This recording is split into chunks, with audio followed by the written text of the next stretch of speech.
T'es prêt? Je suis prêt. Hello les amis, bienvenue dans cette nouvelle vidéo. Alors vous le reconnaissez, Salut Nico. vous l'avez déjà vu, Xavier, Golf Optimizer.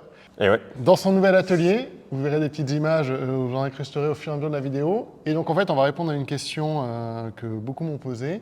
Comme vous savez, j'ai acheté des clubs Takomo et beaucoup me demandent qu'est-ce que j'en pense, est-ce qu'ils me conviennent, etc. Et je me dis, qui de meilleur que Xavier pour venir voir un peu si mes clubs, comme je les ai choisis tout seul, me correspondent. Est-ce qu'il y a des choses à améliorer? Qu'est-ce qu'on peut faire avec ces clubs, si on peut s'il faut les rétrofiter, si voilà, il y a pas mal de choses que Xavier est expert un peu là-dedans. Donc il va m'aider, on va faire une petite séance. C'est quoi comme séance? Ouais, la séance rétrofitting. Voilà. Donc c'est-à-dire que vous venez chez moi avec vos propres clubs et on va vérifier l'adaptation de vos clubs à votre swing. Et s'il y a besoin de faire quelque chose, je te le dirai, Nico. Et puis si les clubs sont parfaits, je te le dirai aussi. Donc, Parfait. Et écoute, c'est parti. On va commencer. Donc, tu sais, on va partir à l'atelier pour vérifier les caractéristiques de tes clubs, voir comment chez Takomo ils ont monté les clubs. Et puis après, on va venir frapper. Donc on va utiliser le Trackman et le Gears pour vérifier l'adaptation de tes clubs. Ok, parfait. Let's go à l'atelier alors. Allez, c'est par là. Ok, donc Xavier, on est dans l'atelier. On est dans l'atelier, Nico. On va refaire le petit tableau. Tu te souviens qu'on avait fait dans la première vidéo ensemble? Oui. Donc on va reprendre longueur, swing weight, poids, fréquence de tes clubs. Et puis pendant que je fais les manips, toi tu notes. Et puis comme ça, on fait notre petit point à la fin. Allez, let's go. On va commencer par le 60.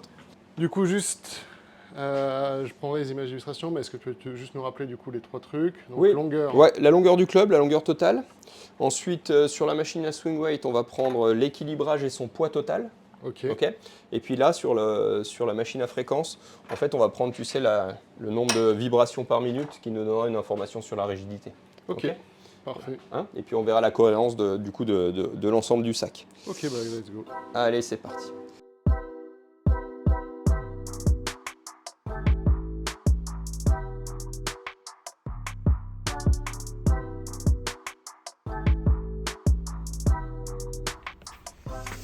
Et donc voilà, donc tu vois, on a 63 de lie, on a quasiment 34 de loft, et puis on a 0,2 de face, donc la face est square. Et tu vois, bon, on vient de faire, Nico, les petites mesures. On est aussi allé prendre donc, tu vois, le lie et loft. Donc ce qu'il faut observer, c'est que les longueurs doivent augmenter. Donc on part de 35-25, 35-5, 35-8, 36, 36-5, 37, 37-75, 38-12, 38-5. Et tu vois, on s'aperçoit que sur le fer 6, l'écart entre fer 7, fer 6, fer 5, là, ils ont eu un petit raté. Ils n'ont pas bien coupé la longueur du fer 6. Donc le club est un petit peu trop long. Et ça, si besoin, on pourra le rectifier. Okay, il devrait faire 37,5, il fait 37,75, donc c'est 0,25 inch. Ouais, c'est 0,25 inch de trop, ce qui fait que tu as un grand écart un plus grand écart entre ton fer 7 et ton fer 6, et puis tu as un plus faible écart entre ton fer 6 et ton fer 5. Ensuite, sur le swing weight, les clubs normalement les plus lourds en tête sont les sandwedge. Donc là, on a D6-6, D4-7, D5-4. Étonnant que le 56 degrés finalement soit le plus léger des trois sandwedge en termes de swing weight. Donc là, il doit y avoir un petit schmilblick entre le poids du grip, le poids du shaft et le poids de la tête. Il doit manquer peut-être 2-3 grammes. Mais même chose, ça c'est des choses qu'on pourrait rectifier. Et puis après, le swing weight est relativement homogène aux alentours des 4, avec plus ou moins en fonction bien sûr des tolérances de fabrication.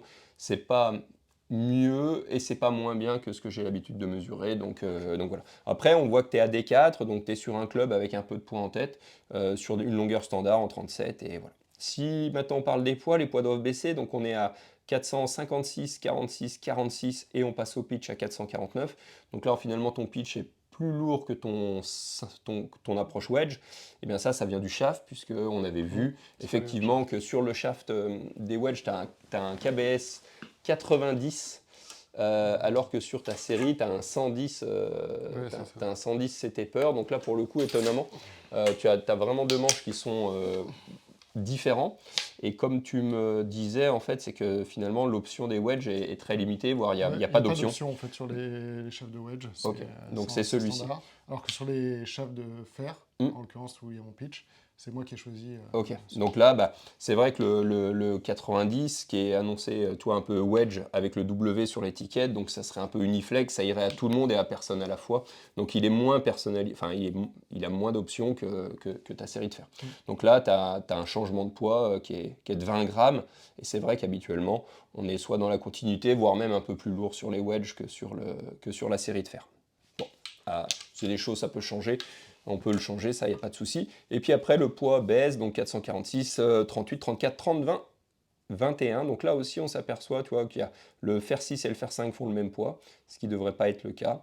Ça serait le fer 5 qui serait un tout petit peu trop lourd. Et voilà, les écarts ne sont pas aussi nets que ce qu'on peut mesurer dans d'autres séries, on va dire, avec des tarifs plus élevés. Et ça, j'imagine que c'est leur tolérance de fabrication à l'usine où ils ont un petit peu plus de marge que les autres. Et puis les fréquences aussi, là, elles devraient baisser en partant des plus hautes sur les sandwedge. Et donc voilà l'explication, la rigidité fait que, tu vois, on est à peu près à 287 sur le 56 de fréquence et 304. Donc ils ont une rigidité et demi d'écart entre tes wedges et ta série de fer, ce qui fait que tes wedges sont plus souples que ta série de fer. Puis si on revient sur le lie, donc tu as le lie standard, 63 degrés, et le loft, tu es à 33,8, donc on va partir sur 34, et donc ça c'est un club qui aujourd'hui, en termes de loft, est plutôt dans les clubs ouverts, dans les fer 7 ouverts, ce qui est normal, c'est ce qui correspond normalement au design, donc toi la tête CB, qui est quand même pour les joueurs, on va dire, déjà joueur de golf, en progression, voire même déjà peut-être, voire même déjà un chiffre. Et donc voilà. Sachant que c'est ma volonté, justement, c'est ce que je vais regarder. Ouais, C'est que je voulais pas avoir un fer 7 trop fermé. ok. Pour garder justement, je crois que par rapport à mon ancienne série, mon fer 7, je crois, ce fer 7 là est 1 degré plus ouvert Ok, que ce que j'avais avant. Ouais, Donc donc j'avais une volonté d'avoir une tête un tout petit peu plus ouverte. plus ouvert. Donc après 1 degré, ça va jouer sur 2 mètres ou 2 mètres 50, 3 mètres de distance d'écart au carré. Donc c'est pas significatif. Et puis là, pour le coup, tu auras des balles qui vont arriver normalement un tout petit peu plus haut, avec un tout petit peu plus de spin, mais sur 1 degré, l'écart sera très faible. Il faut bien se rappeler qu'en moyenne, je dis bien en moyenne, on doit être à 30 degrés aujourd'hui, et avec des pointes sur des clubs qui seront, toi, dans les clubs un peu d'entrée de gamme des grandes marques, sur le Smoke ou chez Callaway ou le Steels chez Taylor ou le Q10 maintenant, on est à 28 degrés de loft sur le fer 7. Donc, 28 degrés sur le fer 7. Ouais, 28, donc, ou 28 et demi, donc on est à 6 degrés d'écart avec ton fer 7. Donc là, on est à plus d'un club et demi d'écart. Voilà, donc, Ouais, effectivement. donc quand on annonce ces distances, on devrait plutôt annoncer le loft plutôt que d'annoncer le numéro. Si tu arrives à 28 degrés, c'est-à-dire que tu es quasiment sur un... Tu es entre le fer 6 et le fer 5 dans ta série? C'est-à-dire que moi, tu arriverais sur un fer 4 à quasiment 20 degrés. Quoi. Ouais, c'est ça. C'est quasiment un fer 2 presque. Ouais, c'est ça. Et en fait, après, on se rend compte qu'on n'arrive plus à jouer correctement les longues cannes. Donc, c'est aussi pour ça qu'il y a plein de séries qui s'arrêtent déjà au fer 5. Et puis que certains joueurs se disent, le fer 5, j'ai du mal à le jouer, donc je vais m'arrêter au fer 6. Mon fer 5 est dans mon garage. Bah ouais, parce que en dessous de 25 degrés de loft, ça devient compliqué pour un joueur amateur de produire des distances supplémentaires au carry, surtout. Mais j'ai vu d'ailleurs, je ne sais plus quelle marque, qui faisait maintenant des fers 10 et des fers 11. Oui, ça, c'est aussi... Ou justement, en fait, vu qu'ils augmentent les... Enfin, vu qu'ils rétrécissent... Ouais, ça, c'est chez... Ça va dans l'autre sens, quoi. c'est chez Omna. D'accord. Chez Omna, tu as donc... en fait, le 10, c'est le pitch. Mais tu peux avoir 11 et 12. Et effectivement, quand ton pitch fait 42 degrés, il te manque des clubs pour aller à ton gap wedge qui en fait 52 ou 50. Donc il y a ça. Là, j'ai une série que je pourrais te montrer, qui est ici, une série de 1988. Si tu veux, pour s'amuser, on pourra mesurer le loft. De mémoire, je pense que le fer 7 doit être à 38 voire 39 degrés. Donc en 88, quand tu tapais un fer 7, tu avais 39 degrés. Et ce qui fait que la série a un fer 3. Et le fer 3 fait 21 ou 22 degrés. Donc, on doit faire 5, fer 4 aujourd'hui. Ouais, c'est ça. Et le pitch est à 52 degrés dans cette série de 88. Ah oui, donc voilà. Donc tu avais sandwich, pitch 9, 8, 7, 6, 5, 4, 3. Et ben on a fait le tour. Donc on va vérifier maintenant que tout ça te va bien. Et ça se passe à côté, on va jouer. Ok, let's go. Nico, ce que je te propose, tu vas t'échauffer et l'idée après c'est que tu vas me taper fer fer 9, fer 7, fer 5. Et puis si on a besoin de jongler avec, par exemple, le 6 pour voir les écarts, ben, on tapera le 6, mais je te laisse t'échauffer. Moi, pendant ce temps, je rentre les infos dans mon petit logiciel et puis on regarde tout ça. Ok. Allez, go.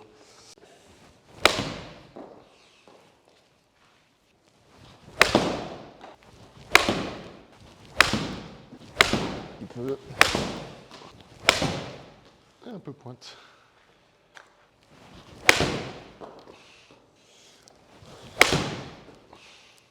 Super, et c'est la plus rapide celle-ci. Ok, allez, bah, c'est quand même pas mal. Hein. Ouais, bah de toute façon, c'est ce que je veux globalement.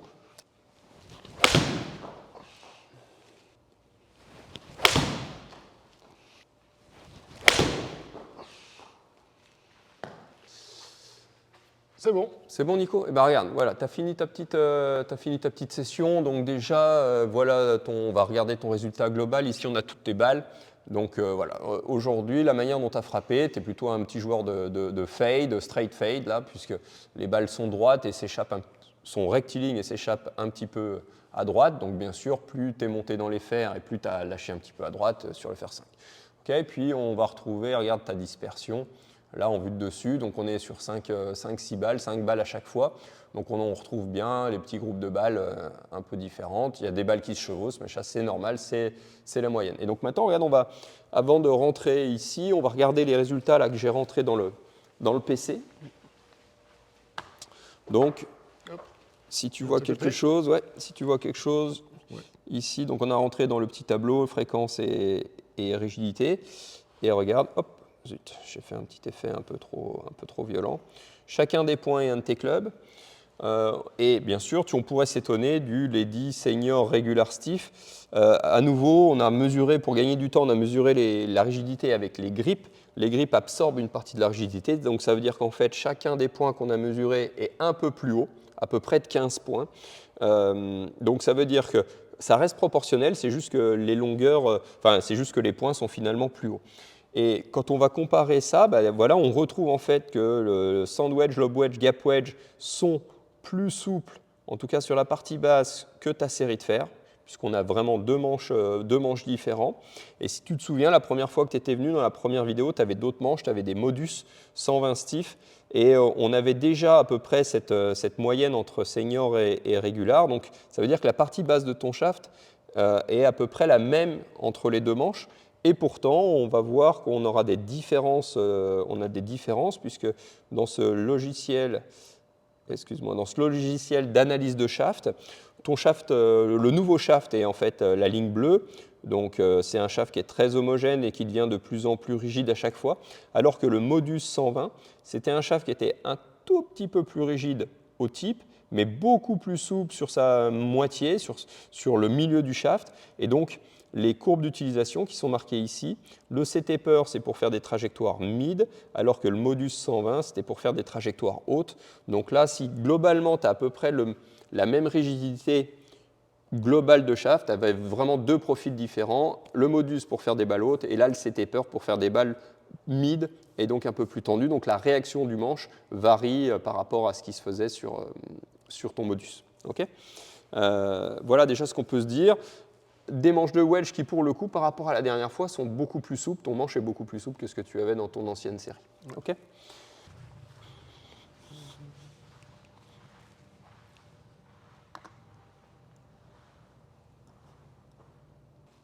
alors, ouais, une fois que la balle est placée, hop, tu ne peux plus la toucher, c'est parti.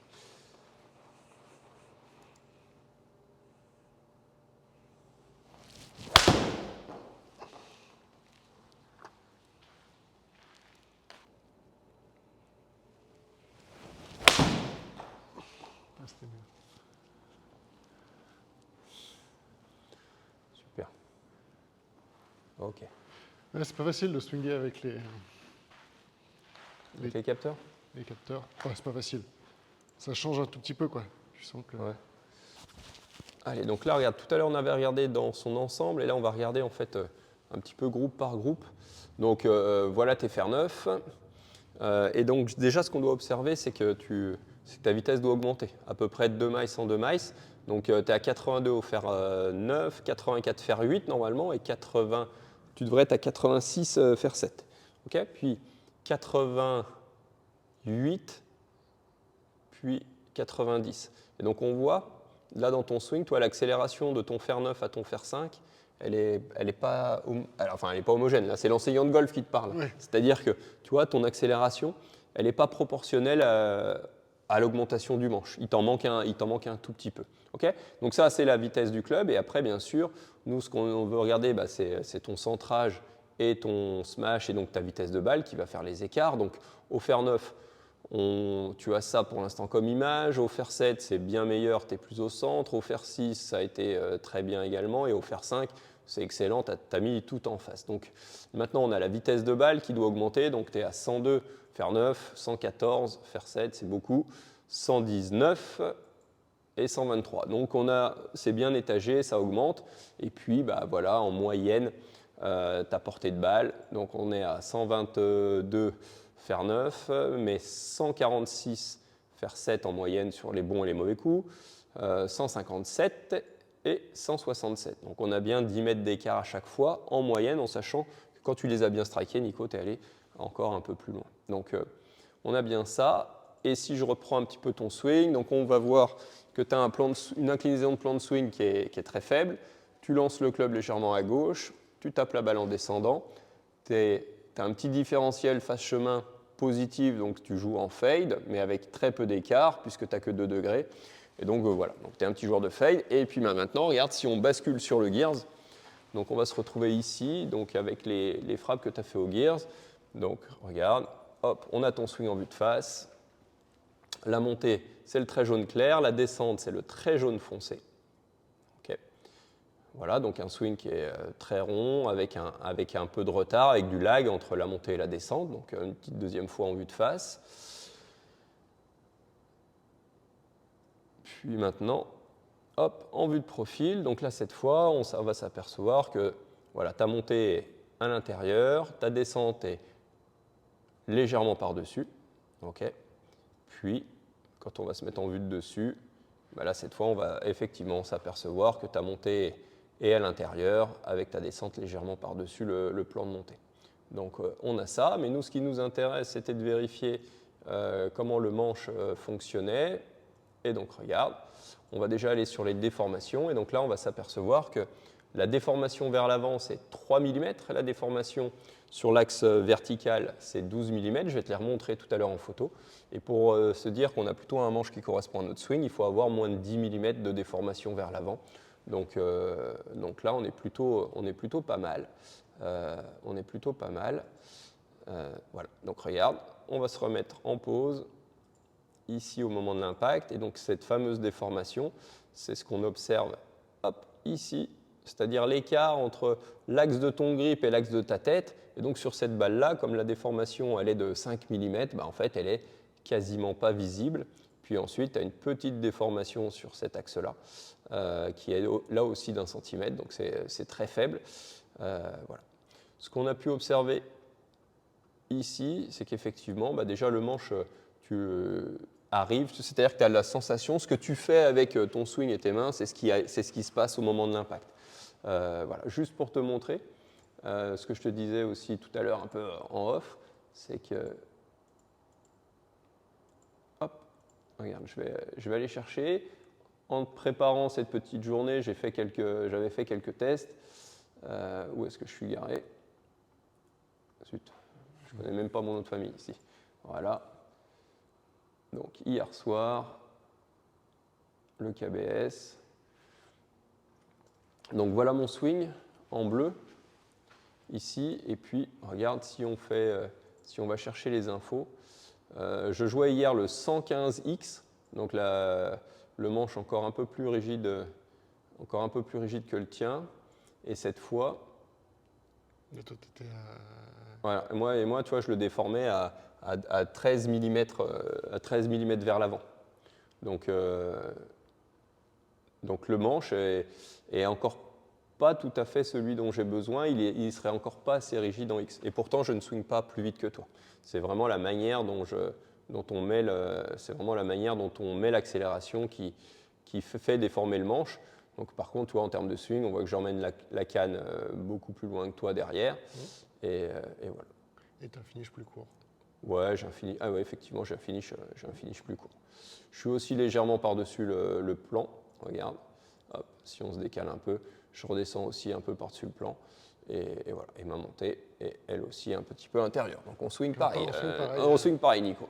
On a aussi, alors on l'a pas filmé, mais regarde, on a aussi frappé avec le petit board line là, et donc on voit qu'actuellement là, avec sur ton fer 7, tu frottes le club vraiment au milieu de la phase, donc le lie 263 correspond, et je dirais que c'est assez étonnant, enfin c'est pas étonnant, c'est rare finalement que le lie standard 63 corresponde finalement au joueur.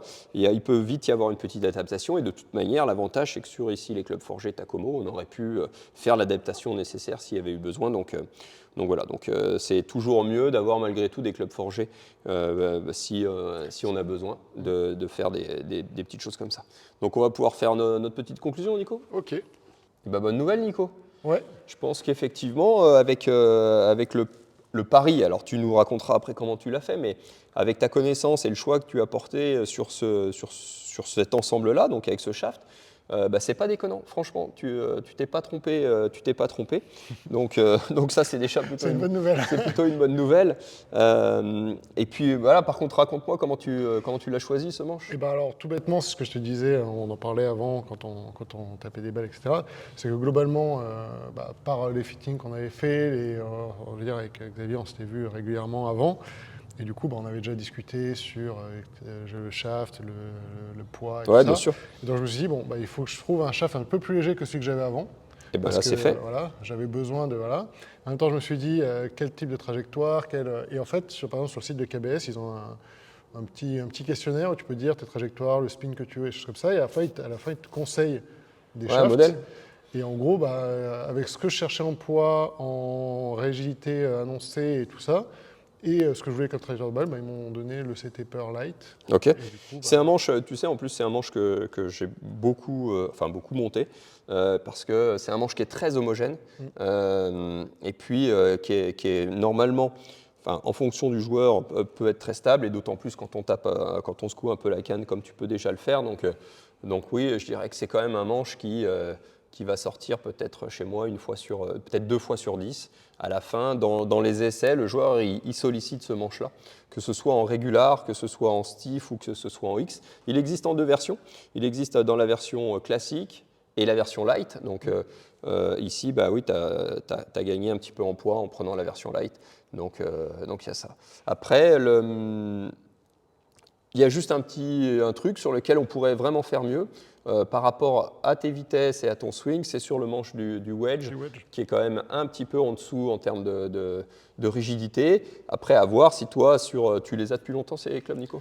ça fait 1 an, Ça fait 1 an? presque 1 an. Et tu n'as pas forcément noté des problèmes de wedging? Tu t'es pas dit j'aimerais faire des balles? Un tout petit peu. Sur le wedging, j'ai un peu perdu en précision wedging. Ok. Tu vois, c'est un truc que j'ai remarqué dans mon jeu.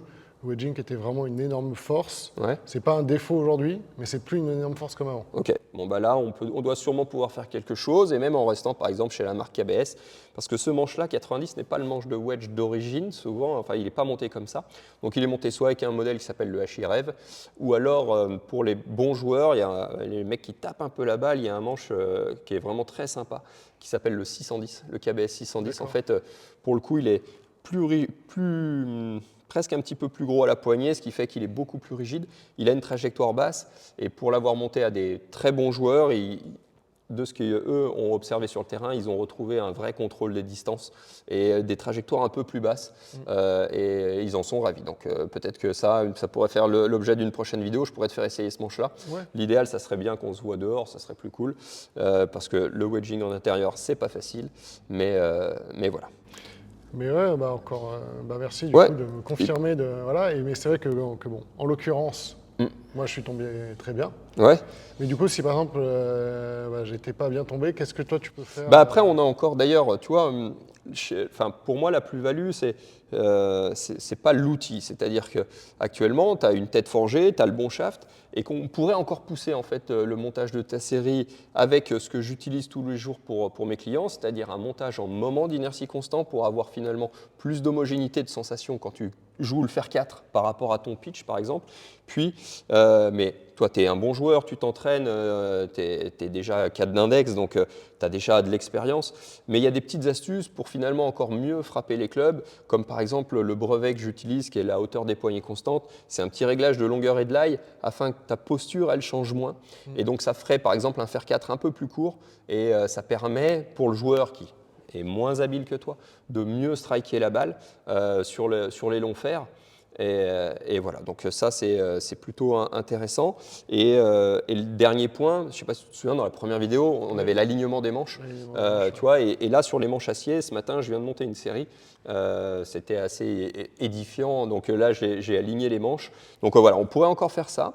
Et puis bien sûr, il faudrait que tu sois OK. Et monter ça, et puis refaire dans 6 mois. La plus-value, elle ne se voit pas sur un shot, elle se voit sur l'utilisation de sa série.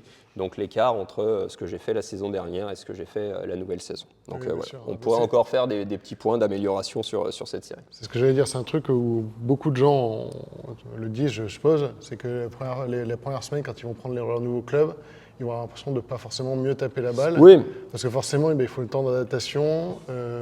Ouais, et puis après, ça reste le golf. Hein. Oui. Tu vois, tout à l'heure, quand tu as tapé, on n'a pas fait que des, enfin, tu n'as pas fait que des bons coups, je ne fais pas que des bons coups. On tend vers. L'idée, c'est de diminuer les gros écarts. Et voilà. D'ailleurs, on n'a pas reparlé de ces écarts entre fer 6, fer 5 et fer 4. On n'en a pas vu, en tout cas dans les résultats. Je ne pourrais pas te dire, ton fer 6, finalement, il est définitivement trop long. Mais il y a quand même, les frappes vont se chevaucher, et elles vont se chevaucher généralement pour toi entre le 4 et le 5, entre le très bon 4, le très bon 5, il y a un vrai écart. Entre le moyen 4 et le moyen 5, des fois, il se passe la même chose. Et puis, chez le joueur amateur, qui a moins de vitesse que toi, moins de technique, cet écart-là, ce manque-là de gain de distance, il peut se situer entre le fer 6 et le fer 5. Pour certains, ce sera même entre le fer 7 et le fer 6. Donc, vérifiez bien les lies, les lofts, et par rapport à votre vitesse, savoir si vous pouvez réellement jouer des fers relativement fermés, quoi. Et puis il y a un dernier détail, on voulait parler aussi de Takomo. Si des fois vous aviez envie d'en acheter et que vous n'avez pas forcément toutes les connaissances de Nico et tout ce qu'on avait fait avant pour pouvoir choisir le bon manche, on peut venir les monter ici s'il faut. Oui, c'est ce que j'allais dire. Alors, moi, encore une fois, je suis très, très honnête avec les abonnés. C'est en fait, globalement, Takomo m'a sponsorisé ma série. Mais si vous voulez, je ne suis pas le plus grand commercial Takomo. En fait, globalement, ils ne suivent pas les vidéos en français, j'en ai déjà parlé. Ils sont très contents, je pense, parce qu'ils ont eu des commandes françaises. Je sais que certains d'entre vous ont commandé Takomo. Et si vous voulez, je ne suis pas à dire Takomo, c'est les meilleurs du monde. Encore une fois, c'est des clubs. Le club, ça ne fait pas tout. Moi, je considère que, par exemple, le shaft, c'est quasiment plus important que la tête de club. Je veux dire, quand on est par exemple sur un cavity back, peu importe le cavity back, l'important c'est le shaft. En fait, dans le design, une fois qu'on a choisi le type de modèle, donc effectivement la cavity back, entre toutes les marques, les écarts vont quand même être très faibles. Et le plus important à la fin, c'est est-ce que j'ai le bon ensemble tête shaft grip, et voilà, et si c'est bien monté. Et donc c'est ce que j'allais dire, donc si certains d'entre vous sont tentés par Takomo mais on hésite sur le shaft ou ne savent pas trop comment choisir et tout, je sais que Xavier, toi, parce que vous pouvez acheter que les têtes sur le site de Takomo, quand il n'y a que les têtes, toi, tu as moyen de fitter derrière en proposant des shafts, les grips, même les férules, j'ai vu. Oui, bien sûr, on peut. Des férules, en fait, vous pouvez faire une série sur mesure avec des têtes Takomo si vous les trouvez belles et que vous trouvez que c'est sympa d'avoir des têtes Takomo, quoi. Voilà, tout à fait. Mais sinon, il a aussi une très belle gamme de têtes bien sûr, de son côté. Donc, pareil, je vous ai filmé normalement. Je vais insérer quelques extraits de très jolies têtes. Il y a les Itobori que moi j'adore, qui sont absolument magnifiques. Mais voilà. Et bien, parfait. Merci Xavier. Ouais, merci Nico. J'espère que ça vous a plu. Si c'est le cas, n'hésitez pas à mettre un petit j'aime, un petit commentaire, à vous abonner. Le site de Xavier, comme d'habitude, dans la description. Si vous voulez le contacter, n'hésitez pas. Et puis, nous, on se retrouve dans une prochaine vidéo. Ciao les amis. Bye.